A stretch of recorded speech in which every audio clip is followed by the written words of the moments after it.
நம்முடைய பிதாவாகிய கடவுளிடமிருந்து மாணவராக இயேசு கிறிஸ்துவிடமிருந்தும் உங்கள் அனைவருக்கும் கிருபையும் சமாதானமும் உண்டாவதாக. ஆமென். நியாய தீர்ப்பை நினைவு கூறுகின்ற ஞாயிற்றுக்கிழமை ஆகிய இன்றைய நாளின் தியானத்திற்கு என்று கொடுக்கப்பட்டுள்ள திருமறை பகுதி மத்திய நற்செய்தியில் 25ஆம் அதிகாரம் 14ஆம் வசனம் தொடங்கி 30ஆம் வசனம் வரை அடங்கியுள்ள திருமறை பகுதி. மத்திய நற்செய்தியில் அதிகாரம் 25 வசனங்கள் 14 தொடங்கி 30 முடிய எடுத்த யாராவது வாசியுங்கள்.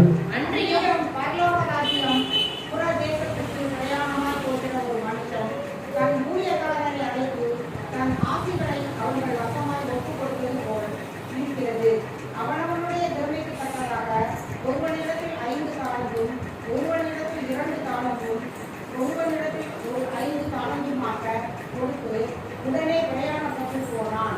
5 காலங்களை வாங்கினவன் போய் அவைகளை கொண்டு வியாபாரம் பண்ணி வேறு 5 காலத்தை சம்பாதித்தான். அப்படியே 2 காலத்தை வாங்கினவனும் வேறு 2 காலத்தை சம்பாதித்தான். 1 காலத்தை வாங்கினவனோ போய் நிலத்தை தோண்டி தன் எஜமானருடைய பணத்தை உடைத்து வைத்தான். 8 காலமான பின்பு அந்த ஊழியக்காரனுடைய எஜமான் திரும்பி வந்து அவர்களிடத்தில் கணக்கு கேட்டான். அப்பொழுது 5 காலங்களை வாங்கினவன் வேறு 5 காலங்களை கொண்டு வந்து, ஆண்டவனே, 5 காலங்களை உன்னிடத்தில் ஒப்புவித்தேன், அவைகளை கொண்டு இதோ வேறு 5 காலத்தை சம்பாதித்தேன் என்றார். அவனுடைய எஜமான் அவரை நோக்கி, நல்லது, யுத்தமும் உண்மையும் உள்ள ஊழியக்காரனே, கொஞ்சத்திலே உண்மையாய் இருந்தாய், அனைத்தின் மேல் உன்னை அதிகாரியாக வைப்பேன், உன் எஜமானுடைய சந்தோஷத்திற்குள் பிறவேண்டும் என்றான். 2 காலத்தை வாங்கினவனும் கொண்டு, ஆண்டவனே, 2 காலத்தை என்னிடத்தில் ஒப்புவித்தீரே, அவைகளை கொண்டு இதோ வேறு 5 காலத்தை சம்பாதித்தேன் என்றான். அவனுடைய எஜமான் அவனை நோக்கி, நல்லது, உத்தமமும் உண்மையும் உள்ள ஊழியக்காரனே, கொஞ்சத்திலே உண்மையாக இருந்தாய், அநேகத்தின் மேல் உன்னை அதிகாரியாக வைத்தேன், உன் எஜமானுடைய சந்தோஷத்திற்குள் பிரவேசி என்றான். 1 காலத்தை வாங்கினவன் கொண்டு, ஆண்டவரே, நீ இறைக்காத இடத்தில் அடிக்கிறவரும் தெரிக்காத இடத்தில் சேர்க்கிறவருமான கடினமுள்ள மனுஷன் என்று அறிவேன். ஆகையால் நான் பயந்து போய் உமது காலத்தை நிலத்தில் புதைத்து வைத்தேன். இதோ உம்முடைய வாங்கிக் கொள்ளும் என்றான். அவனுடைய எஜமானன் பிரதிபலமாக, பொல்லாதவரும் சோம்பலுமான ஊழியக்காரனே, நான் விதைக்காத இடத்தில் அடிக்கிறவன் என்றும் தெரிக்காத இடத்தில் சேர்க்கிறவன் என்றும் அறிந்திருந்தாலே, அப்படியானால் நீ என் பணத்தை காசுக்கார பசத்தில் போட்டு வைக்க வேண்டியதாக இருந்தது. அப்பொழுது நான் வந்து என்னுடைய வட்டியோடு வாங்கிக் கொள்வேனே என்று சொல்லி அவனிடத்தில் இருக்கிற காலத்தை எடுத்து 10 காலம் உள்ளவனுக்கு கொடுங்கள். உள்ளவன் எவனோ அவனுக்கு கொடுக்கப்படும், பரிபூர்ணமும் அடைவான். இல்லாதவனிடத்திலிருந்து உள்ளதும் எடுத்துக்கொள்ளப்படும். பிரயோஜனமற்ற ஊழியக்காரனாக இவனை ஒரு புறம்பான இருளே அழிப்போடுகள், அங்கே அழுகையும் வர்த்தனைக்கும் உள்ளாயிருக்கும் என்றான். அன்றியும் பஞ்சகுமாரன்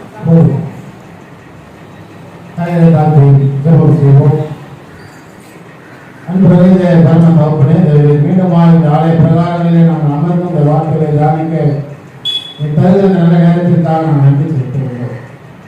நியாயத்திற்கு உண்டு இந்த வாழ்க்கையில நாங்கள் நியாயத்திற்கு நிற்க வேண்டும் என்பதை நினைவுபடுத்துகிற இந்த ஞாயிற்றுக்கிழமையில ஆண்டவரே, நாங்கள் வாழ்க்கையை இந்த வார்த்தைகளை கொண்டு நாங்கள் சீர்தூக்கி பார்க்க நியாய தீர்ப்புகளை நாங்கள் தகுதிப்படுத்திக் கொள்ள இந்த நாளில் எங்களோடு கூட பேசும்படியாக பார்க்க எங்களை பார்க்கிறோம்.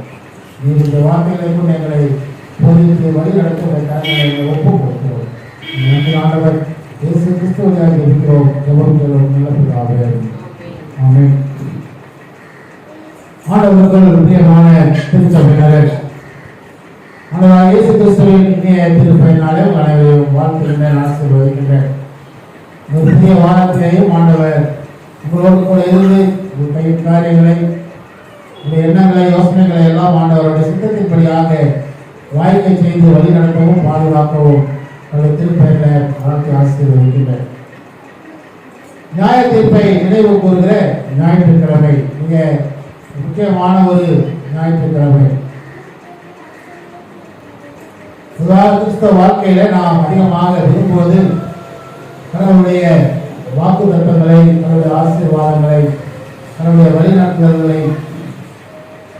ஆனால் இந்த ஞாயிற்றுக்கிழமை என்பது நமக்கு ஒரு எச்சரிக்கையை தருகிற ஒரு ஞாயிற்றுக்கிழமை.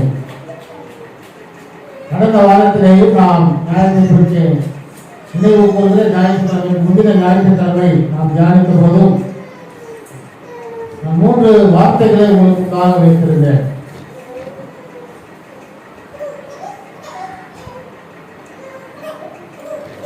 எச்சரிக்கையாயிருங்கள், ஜெபம் பண்ணுங்கள், விழித்திருங்கள்.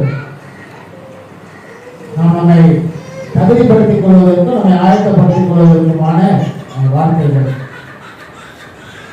இந்த நாளில நியாயத்தீர்ப்பை நினைவு கூறுகிற ஞாயிறு என்று சொல்கிற போது, நியாயத்தீர்ப்பு எப்படியா இருக்கும், எதன் அடிப்படையிலே நியாயத்தீர்ப்பு இருக்கும் என்பதை ஆண்டவர் இயேசு கிறிஸ்து இந்த மத்தேயு 25ஆம் அதிகாரம் முழுமையாக சொல்லுகின்றதை நாம் வாசிக்கின்றோம். இப்போது நாம் வாசிக்கிற இந்த தியான பகுதியில் மத்தேயு 25ஆம் அதிகாரம் 14ஆம் வசனத்திலிருந்து 30ஆம் வசனம் வரை அடங்கியிருக்கிற இந்த பகுதியில் ஆண்டவர் ஒரு அழகான ஓமையை சொல்லுகிறார். நியாயத்தீர்ப்பை குறித்த ஓமையை சொல்லுகிறார். இந்த ஓமை நமக்கு அதிகமாக தெரிந்த பழக்கமான ஒரு ஓமைதான். ஒரு மனிதன்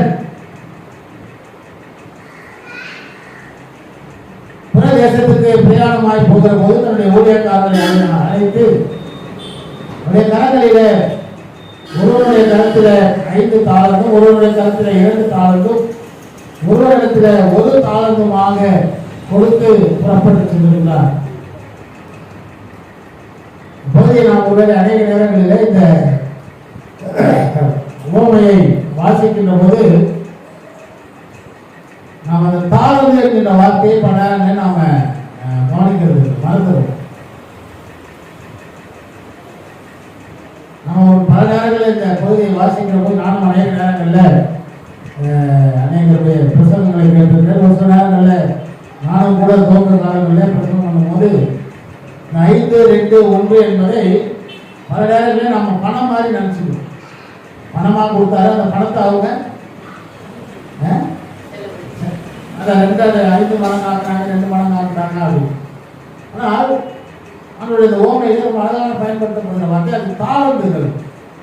பணம் கிடையாது, தாளந்துகள். தாளந்துங்கிறது நம்ம இங்கே இருக்கிற எல்லாருக்கும் ஒவ்வொரு விதமான தாளந்துகள் இருக்கு. நம்ம ஒரு சிலர் நல்லா பாட்டு பாடுவோம், ஒரு சிலர் நல்லா பேசுவோம், ஒரு சிலர் மற்றவர்களுக்கு ஒரு ஆறுதலாக இருக்கக்கூடியவர்கள், மற்றவர்களுக்காக ஜெபிக்கிறவர்கள், திருமறையை நன்கு வாசித்து அதை சொல்லுகிற தாளந்து படைத்தவர்கள். ஆகவே தாளந்துகள் என்பது அநேக தாளந்துகள் இருக்கு. இங்க இருக்கிற எல்லாருக்கிட்டையும் என்ன இருக்குது? தாளந்துகள் இருக்கு. யாருக்கிட்டையுமே எதுவுமே இல்லைங்கிறது கிடையாது. தாளந்துகளே ஆண்டவர் ஒரு ஓமையாக ஆண்டவர் சொல்கிறார். முதலாவது காரியம் நாம் அதை புரிந்து கொள்ள வேண்டும். இரண்டாவதாக இந்த ஓமையிலே நாம் பார்க்கின்ற போது 19வது வசனத்தை வாசிக்கிறேன்.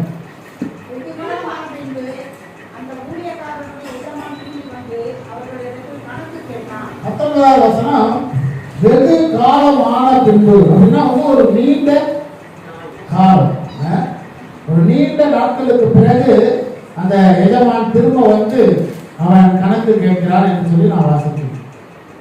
இதுல அந்த முதலாவது மனிதன் 5 தாளந்துகளை தந்தவன் வந்து, எனக்கு 5 தாளந்துகளை தந்து நான் அதை கொண்டு மேலும் 5 தாளந்துகளை சம்பாதித்தேன். தாளந்துகளை கொண்டு தாளந்துகளை அவன் சம்பாதித்திருக்கிறான்.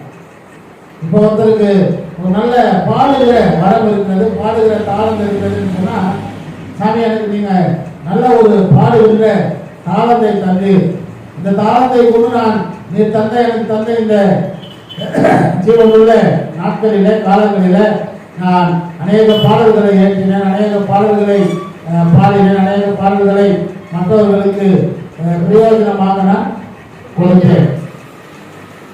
ஆண்டவர் அவனை பார்த்து சொல்கிறார், உத்தம உண்மை உள்ள ஊழியக்காரனே, கொஞ்சத்தில் உண்மையாயிருந்தால் அநேகத்தின் மேல் உன்னை அதிகாரியாக வைப்பேன். அதே போல 2 தாளந்துகளை பெற்றவனும் வந்து ஆண்டவர்கிட்ட சொல்கிறார், நான் மேலும் 2 தாளந்துகளை நான் சம்பாதித்தேன். இது ஒரு ஓமை, அதை நாம் புரிந்து கொள்ள வேண்டும்.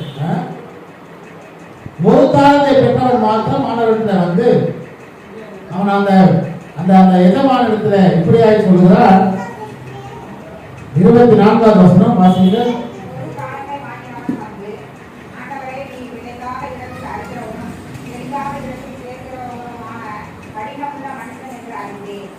அவன் அந்த எஜமானை பார்த்து சொல்கிறான், நீர் விதைக்காத இடத்தில் அறுக்கிறவரும் தெளிக்காத இடத்தில் சேர்க்கிறவருமாய் இருக்கிற கடினமுள்ள மனிதன் என்பதை அறிவேன். ஆகையால் நான் பயந்து போய் உமது தாளத்தை நிலத்திலே புதைத்து வைத்தேன், இதோ உடையதை வாங்கிக் கொள்ளும். அவன் கடவுள் தனக்கு தந்த தாளத்தை எந்த விதத்திலும் பிரயோஜனப்படுத்தாமல் என்ன பண்றான், அதை திரும்ப அவரிடத்திலேயே கொடுக்கிறான். அதற்கு அவன் ஒரு விளக்கம் சொல்கிறான், நீ விதைக்காத இடத்தில் அறுக்கிறவர் தெளிக்காத இடத்தில் சேர்க்கிறவர், ஆகவே கடின மனிதர் மனதுள்ள மனிதன் என்பதை நான் அறிவேன் என்று சொல்லி அதற்கு ஆண்டவர் ஒரு அந்த மனிதனை கடிந்து கொண்டு அதுக்கு ஒரு பதில் சொல்லுகிறார். 26ஆம் 27ஆம் வசனம் வாசிங்க.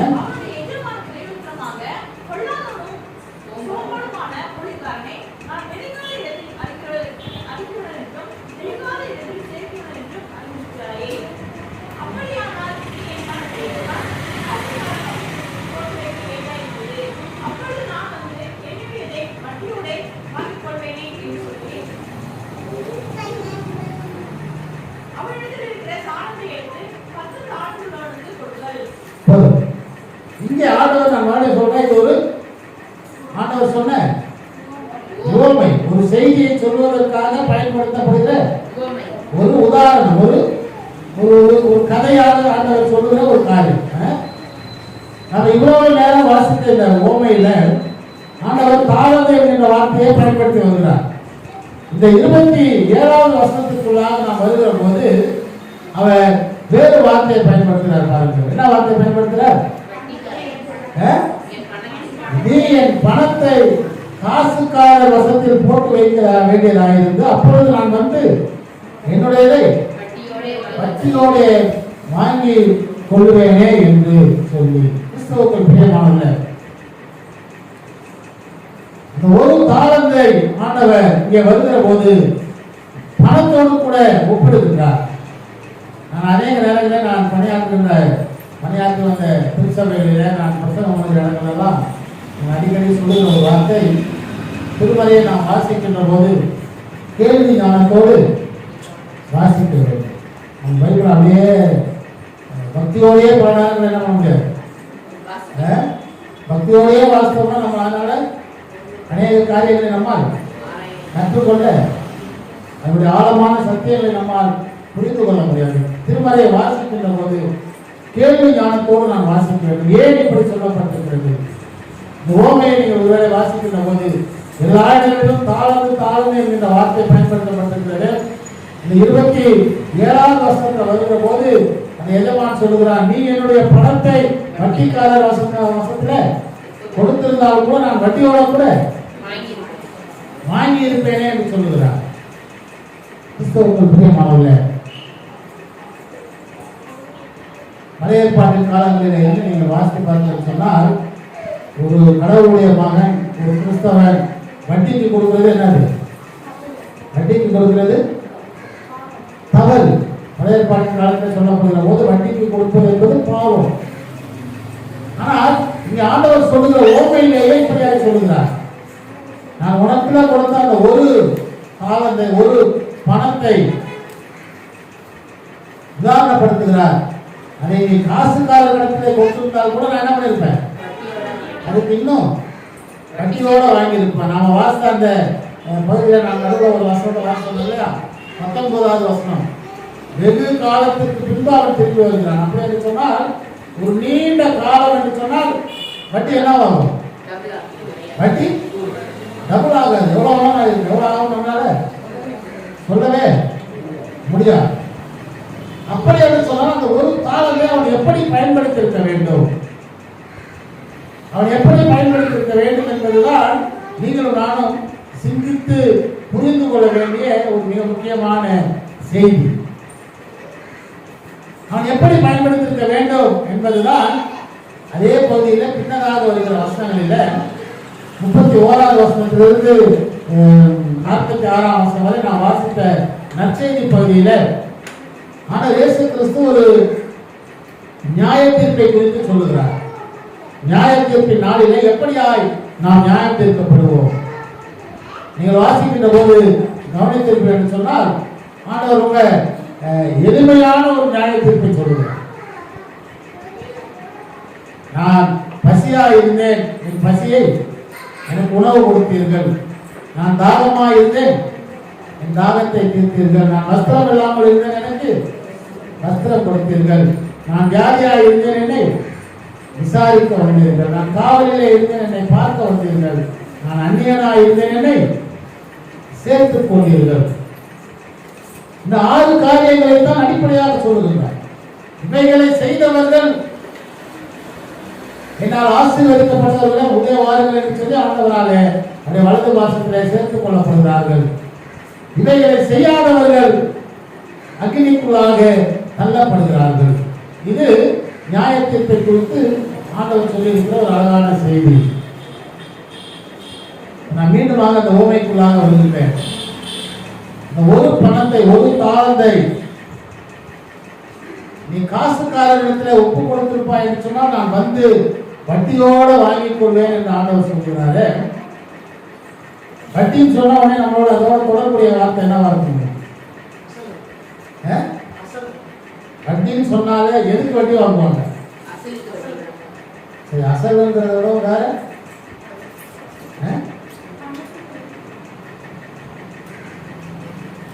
கடன் கொடுத்தாதான் நம்ம வட்டி. ஒருத்தர் கடன் கொடுக்கணும் அப்படின்னா அந்த கடனுக்கு தான் என்ன பண்ணுவாங்க? வட்டி வாங்குவாங்க. ஆண்டவர் சொல்லுகிற இந்த ஓமை ரொம்ப அழகான ஒரு ஓமை. திருமலையில் ஒரே ஒரு இடத்துல ஆண்டவர் எப்படியான ஒரு வார்த்தையை பயன்படுத்தப்படுகிறது. நீதிமொழியின் புத்தகத்தில் ஏழைக்கு இறங்குகிறவன் கர்த்தருக்கு கடன் கொடுக்கிறான், அவன் கொடுத்ததை அவர் அவனுக்கு திரும்ப தருவார். கிறிஸ்தவுக்கு பிரியமானவர், ஏழைக்கு இறங்குகிறவன் கர்த்தருக்கு கடன் கொடுக்கிறான். நாம் இன்னைக்கு துவக்கத்தில் வாசித்த சங்கீதம் 50ஆம் சங்கீதத்தை நீங்கள் ஒருவேளை கவனித்து வாசித்திருப்பீர்கள் சொன்னால் ஆண்டவர் ஒரு நீண்ட பட்டியலை அங்கே போடுவதை பார்க்கலாம்.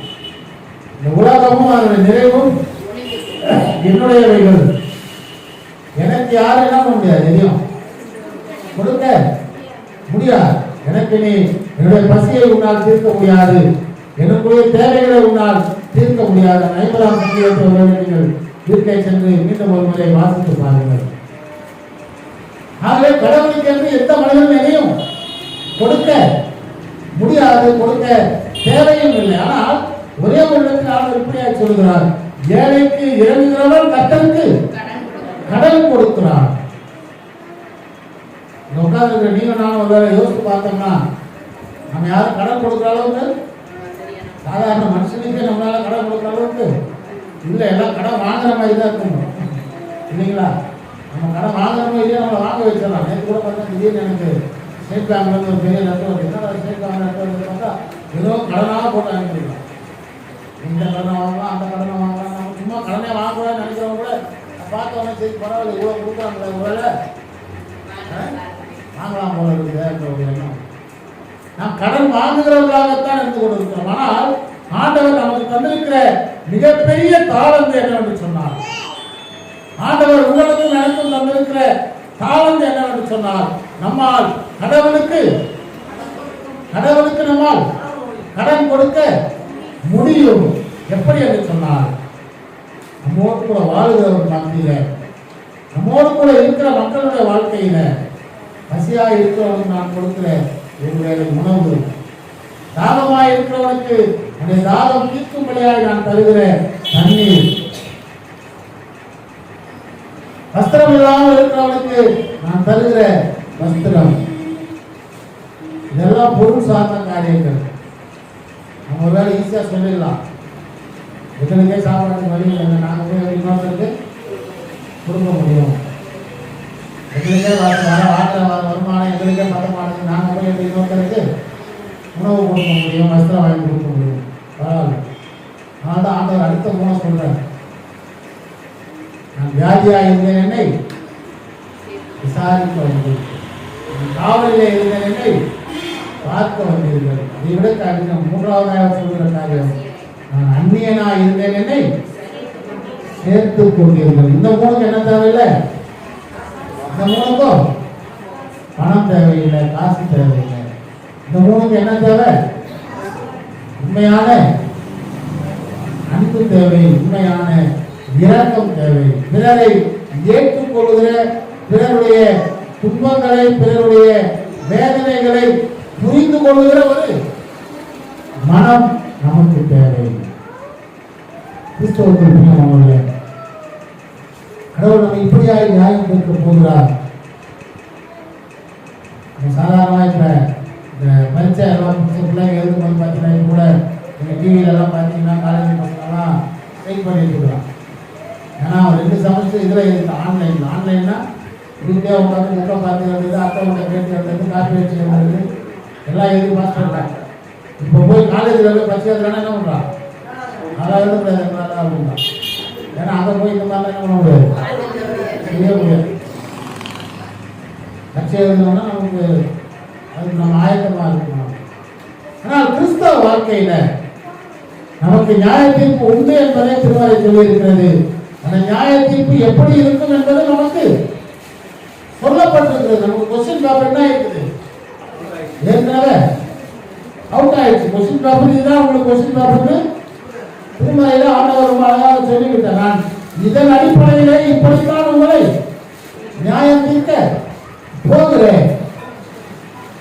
கிறிஸ்தவர்கள் பிரியமானவர்களே, ஆண்டவருடைய கரங்களில ஏதோ ஒரு காலத்தை தந்திருக்கின்றார்.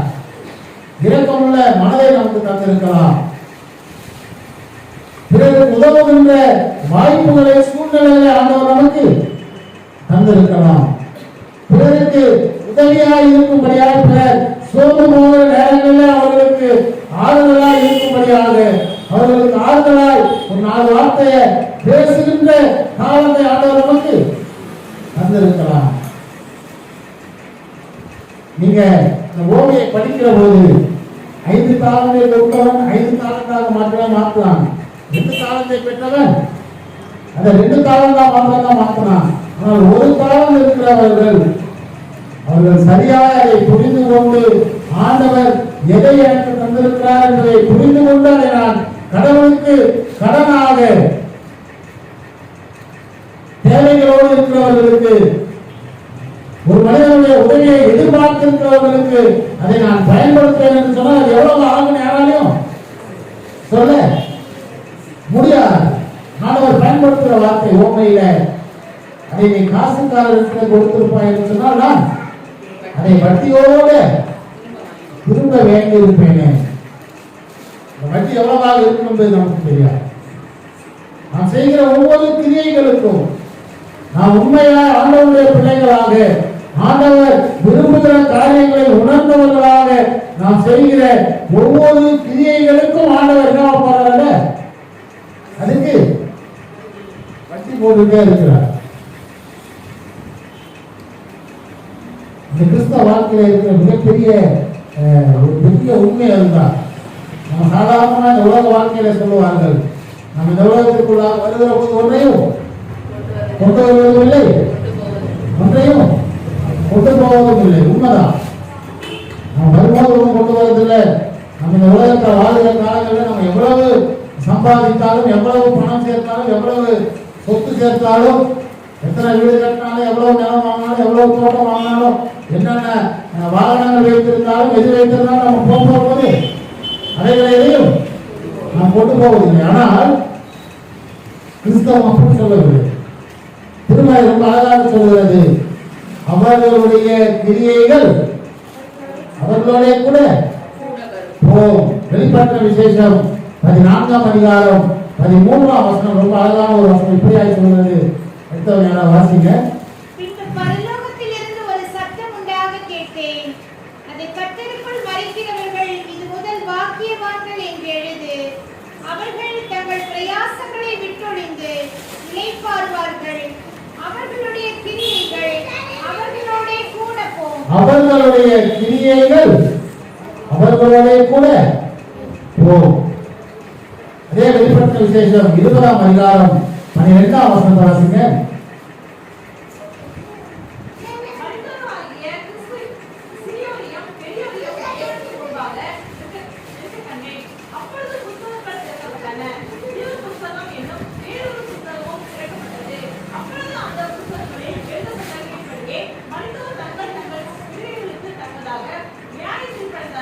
மரித்தவர்கள் தங்கள் தங்கள் கிரியைகளுக்கு தக்கதாக நியாய தீர்ப்பு அடைந்தார்கள். கிறிஸ்தவர்கள் பிரியமானவர்களே, தங்கள் தங்கள் கிரியைகளுக்கு தக்கதாக நியாய தீர்ப்பு அடைந்தார்கள். என்ன கிரியையா இருக்க முடியும்? சாமி எதை எதிர்பார்ப்பாரு? அதைத்தான் மத்தேயு 25ஆம் அதிகாரத்தில் ஆண்டவர் ரொம்ப தெளிவாக சொல்லி இருக்கிறார்.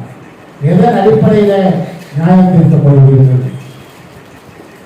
கிறிஸ்தவர்கள் பிரியமானவர்களே, வேலைக்கு இறங்குகிறவன் கர்த்தருக்கு கடன் கொடுக்கிறான். ஒரே ஒரு தாளந்து, ஒரு தாளந்து அவன் மண்ணிலே புதைத்து வைத்திருந்தான்.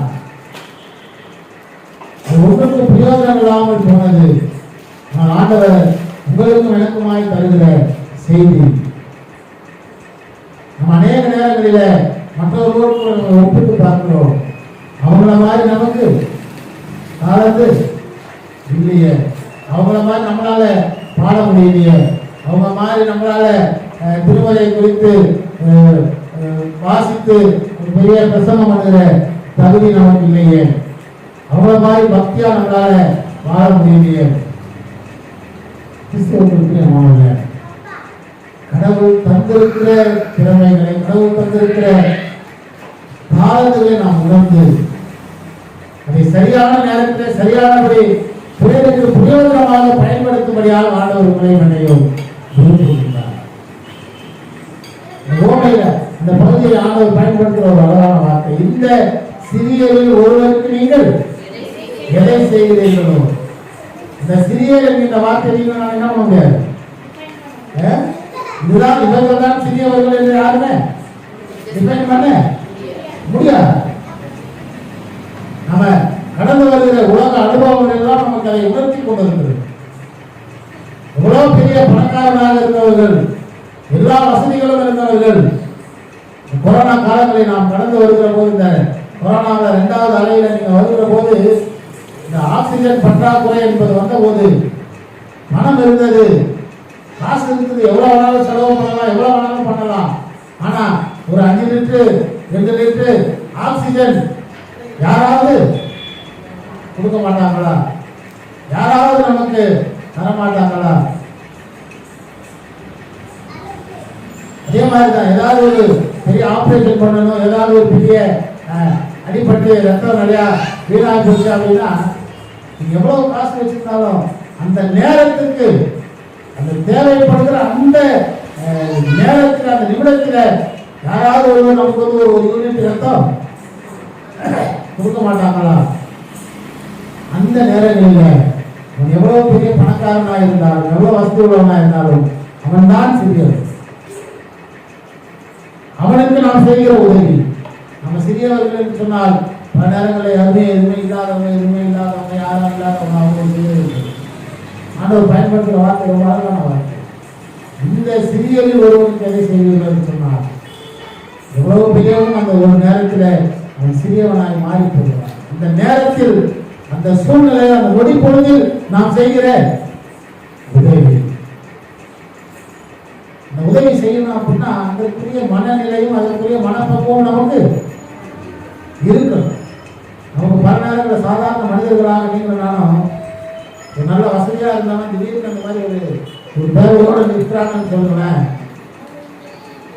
சாதாரண மனிதர்களாக நம்முடைய மனசு என்ன சொல்லும்? என்ன சொல்லும்? இவ்வளோ காசு வச்சுருக்காங்க, இவ்வளோ காசு இருக்கிற கொடுக்குற ஆட்டாங்க, இப்பயா நம்ம போய் அவனுக்கு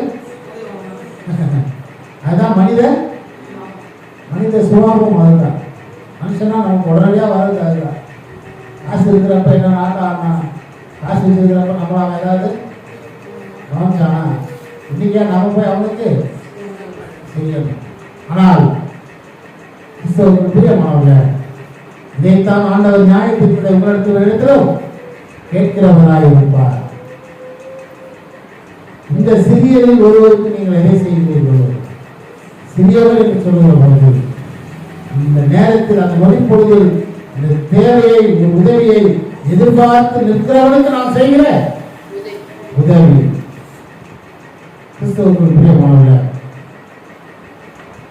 வேலைக்கு இறங்குகிறவன் கர்த்தருக்கு கடன் கொடுக்கிறார். இந்த சிறியரில் ஒருவருக்கு நீங்கள் எதை செய்கிறீர்கள், அதை எனக்கே செய்கிறீர்கள். ஆண்டவர் அதை செய்கின்ற அந்த ஒரு தாளத்தை நம் ஒவ்வொருவருக்கும் ஆண்டவர் தந்திருக்கிறார் என்பதை நீங்கள் உணர வேண்டும். அதை நாம் செய்வோம் என்று சொன்னால் அது எவ்வளவாய் பகுதி பெருகும் என்பது உங்களுக்கு தெரியாது, எனக்கு தெரியாது. நியாயத்தீர்ப்பிலே கடவுள் கொண்டு வருகிற போது கடவுள் அதை நிறைவாய் பெற்றுக் கொள்கிறவராய் இருக்கிறார். நான் உலகத்திலே கொடுத்த இந்த ஒரு தாளத்தை கொண்டு இவ்வளவு கிரியைகளோடு கூட இடத்திலே வந்திருக்கிறார். அவரவர்கள் தங்கள் கிரியைகளுக்கு தக்க நியாயம் தீர்க்கப்படுவார்கள் என்று வெளிப்பட்ட விசேஷம் 20ஆம் அதிகாரம் 12ஆம் வசனத்தை நாம் வாசிக்கிறோம். நம்முடைய கிரியைகளின் பலன்கள் அதிகமாக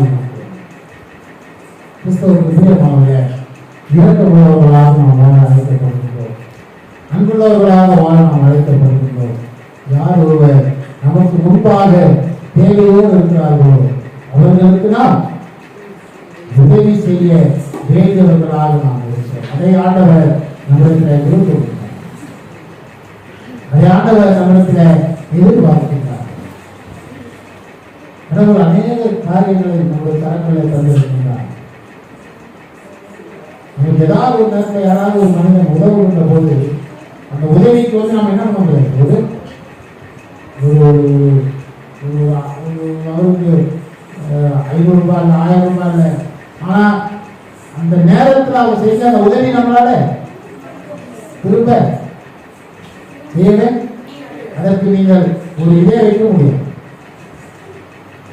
இவருடைய வாழ்க்கையில் நாம் அநேக நேரங்களில் நமக்கு அநேகர் அந்த மாதிரி உதவி செய்திருக்கிறார்கள், செய்திருப்பார்கள்.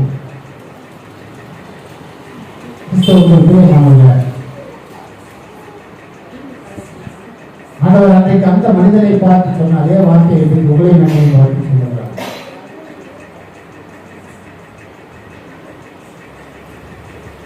ஒரு காலத்தை நீ சரியாய் பயன்படுத்தியிருப்பாய் என்று சொன்னார். அதை உண்மையாய் பயன்படுத்தியிருப்பாய் என்று சொன்னார். அது என்னவாக இருக்கும்? பழுகி பெருகி இருக்கும். ஆண்டவர் சொல்லியிருக்கிற வார்த்தை முடியாது. வேலைக்கு இறங்குகிறவன் கர்த்தருக்கு கடன் கொடுக்கிறார். இந்த சிறியரில் ஒவ்வொருக்கு நீங்கள் வேலை செய்யக்கூடாது, எனக்கே செய்தீர்கள். அது திரும்ப உங்களுக்கு கொடுக்கப்படும். ஞாயிற்றுக்கிழமையில ஆண்டவர் என்னுடைய கரங்களிலேயும் ஒரு தாளத்தை தந்திருக்கிறார் என்பதை நான் உணர வேண்டும். ஆண்டவர் என்னுடைய கருத்திலேயும் நான் அன்புள்ளவனாய் வாழ வேண்டும், இரக்கமுள்ளவனாய் வாழ வேண்டும். என் கண்ணுக்கு முன்பதாக என்னுடைய உதவியை எதிர்பார்க்கிற மக்களுக்கு உதவி செய்கிறவனாய் நான் வாழ வேண்டும். செய்ய வேண்டும் என்று சொன்னால் என்னுடைய இருதயத்தில் அந்த உண்மையான கிறிஸ்துவின் அன்பு இருக்க வேண்டும். உண்மையான கிறிஸ்துவின் அன்பை உணர்ந்தவனாக நான் இருந்தால் மாத்திரம்தான் அன்பை வாழ்க்கையில வெளிப்பட முடியும். அப்படியா வெளிப்படுகிற போது அது வீணாய் போகிறதில்லை. ஒருவேளை உலகத்தில் உங்களுக்கு அதற்குரிய பலன் கிடைக்காமல் போகலாம். நம்ம கண்ணுக்கு தெரியாத ஒருத்தர் உதவி செய்யலாம் அப்படின்னா அவரால் நமக்கு திரும்ப அவர் எப்போ நமக்கு செய்வார் நம்மளால எதிர்பார்க்கவே முடியாது. ஆனால் திருமறை சொல்லுகிறது அதற்குரிய பலனை நியாயத்திற்கு நாளிலே ஆண்டவர்களுக்கு அதிகமாய் தருகிறவராய் இருக்கிறார். வெறுமையாக அல்ல, வட்டியோடு வருவன் என்று சொல்லுகிறார். கிறிஸ்தவருக்கு பிரியமானவர்களே, நியாயத்திற்கு உண்டு. இந்த நியாயத்திற்கு நீங்களும் நானும் ஆயத்தமாக வேண்டும். அந்த நியாயத்திற்கு எதன் அடிப்படையில் இருக்கும் என்பதை ஆண்டவர் நமக்கு தெளிவுபடுத்தி இருக்கிறார். மிக எளிமையான ஒரு காரியம். கிறிஸ்துவின் அன்பை பெற்று உலகத்தில் வாழ்கிற நீங்களும் நானும் அந்த அன்பை பிறருக்கு வெளிப்படுத்துகிறவர்களாக ஆண்டவர் சொல்லியிருக்கிற இந்த 2 வார்த்தைகள் எப்போதும் முன்பாக இருக்க வேண்டும். ஏழைக்கு இறக்குகிறவன் கர்த்தருக்கு கடன் கொடுக்கிறார். இந்த சிறியது ஒருவருக்கு நீங்கள் எதை செய்கிறீர்கள் அதை எனக்கே செய்கிறீர்கள். இந்த 2ம் வெறுமையாக போவதில்லை. இந்த 2 என்ன இருக்கும்? இந்த 2ம் ஒரு கடனுக்கு எப்படி வட்டிக்கு மேல வட்டி போட்டுட்டே இருக்கிறாங்களோ அதன் போல இது இந்த கிரியைகளுடைய பலன்கள் உங்க வாழ்க்கையில தொடர்ந்து கொண்டே இருக்கும். இறுதியில அவர்கள் தங்கள் கிரியைகளுக்கு தக்கதாக நியாயம் தீர்க்கப்படுவார்கள் என்கின்ற திருமறை வார்த்தையின்படி அந்த நாளில இந்த கிரியைகளுடைய பலன்களை நீங்கள் காண்பீர்கள்.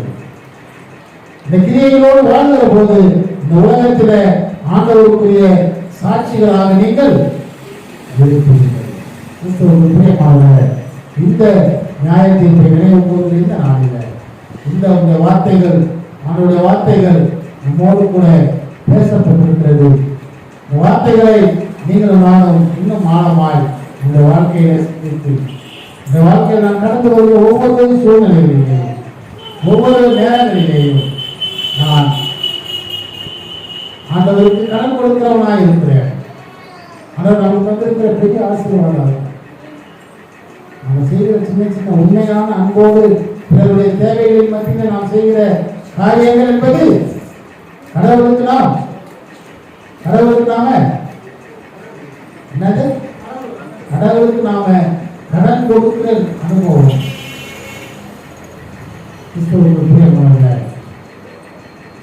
உணர்ந்து நாம் செய்கிற போது அதை உணர்ந்து நாம் உலகத்தில் வாழுகிற போது இந்த வாழ்க்கை ஆண்டவருக்கு சாட்சியாக இருக்கும். இந்த வாழ்க்கையின் கிரியைகள் நியாயத்திற்குள்ளே நமக்கு ஆண்டவருக்கு முன்பாக இருக்கிற போது கர்த்தரால் ஆசீர்வதிக்கப்பட்டவர்களே என்னோடு கூட வாருங்கள் என்று ஆண்டவர் அழைத்து நம்மை சேர்த்துக் கொள்கிற ஒரு பெரிய ஆசீர்வாதத்திற்கு நேராக நம்மை வழி நடக்கும். கிறிஸ்துவுக்கு பிரியமானவர்களே, அதை உணர்ந்து ஆண்டவருக்கு பிரியமான பிள்ளைகளாக ஆண்டவரை போல இரக்கமுள்ளவர்களாக ஆண்டவருக்கு போல பிறரை நேசிக்கிறவர்களாக நாம் வாழ்ந்து அதை நியாயத்திற்பினர் தைரியம் உள்ளவர்களாக நாம் இருக்க ஆண்டவர் ஒவ்வொருவரையும் தொடர்ந்து போதித்து வழி நடத்தி ஆசீர்வதித்து காப்பாராக. அவன் சொல்லுவோம். திரும்ப ஆண்டவரை நாளை பேசின வார்த்தைகளுக்காக நன்றி செலுத்தியிருக்கிறோம். ஆண்டவரை நீ தந்திருக்கிற அந்த ஒரு காலத்தை நாங்கள் மண்ணிலே போட்டு புதைத்து வைக்கிறவர்களாக அல்ல, அதை பயன்படுத்துகிறவர்களாக ஆண்டவரை ஏழைக்கு இறங்குகிறவன் கர்த்தருக்கு கடன் கொடுக்கிறார். சிறியர்கள் ஒரு எதை செய்தீர்கள் அதை எனக்கே செய்தீர்கள் என்று ஆண்டவர் சொல்லியிருக்கிறவனமாக ஆண்டவரை நாங்கள் வாய்ப்பு கிடைக்கிற போதெல்லாம் உங்களுடைய சூழ்நிலைகளில் எல்லாம் நாங்கள் உங்களுடைய அந்த அன்பை உங்களுடைய அந்த இரக்கத்தை பிறருக்கு நாங்கள் வெளிப்படுத்துகிறவர்களாய் நாங்கள் வாழ்ந்து ஆண்டவரை அதனுடைய பலனை எங்களுக்கு உண்டு. அந்த பலனை நான் எங்களுக்கு திரும்ப தருவீர் என்கின்ற அந்த விசுவாசத்தின் நிச்சயத்தோடு என்னுடைய கிரியைகள் எங்களோடு கூட வரும். என்னுடைய கிரியைகளின்படியாக எங்களை நியாயம் தீர்க்கிறேன் என்பதை ஆண்டவர் இந்த நாளில் மீண்டும் ஒருவரை எங்களுக்கு நினைவுபடுத்தி இருக்கிறேன். இதை உணர்ந்தவர்களாக அதை புரிந்தவர்களாக ஆண்டவரை என்னுடைய வாழ்க்கையின் ஒவ்வொரு நேரங்களிலேயும் ஒவ்வொரு சூழ்நிலைகளிலேயும் நாங்கள் உணர்ந்து ஆண்டவரை நமக்காய் வாழலை தகுதிப்படுத்தும் இந்த கடன்களை தாழ்த்துகிறோம். நாங்கள் கேட்ட இந்த வார்த்தைகளை தொடர்ந்து நாங்கள் சிந்தித்து தொடர்ந்து நாங்கள் தியானித்து ஆண்டவரை உமக்காக நாங்கள் வாழ உமக்குரிய சாட்சிகளாய் நிற்க இந்த துணை செய்து வரை நடத்த வேண்டும் என்று ஆண்டவரும் மீட்பரும் ஆகிய இயேசு கிறிஸ்துவையாய் ஜெபிக்கிறோம். ஜெபம் கேட்கிறோம் நல்ல பிதாவே. ஆமென். ஆண்டவராகிய இயேசு கிறிஸ்துவின் கிருபையும் பிதாவாய் கடவுள் நண்போக்கு யாவருடைய வழிநடத்தல் பாதுகாப்பு பராமரிக்கும் மனைவரோடும் இந்த குடும்பங்களோடு பிள்ளைகளோடும் நாம் கைது செய்கிற எல்லா காரியங்களோடும் திருச்சபைகளுக்கு ஆசீர்வதித்து வழி நடத்தி காப்பதாக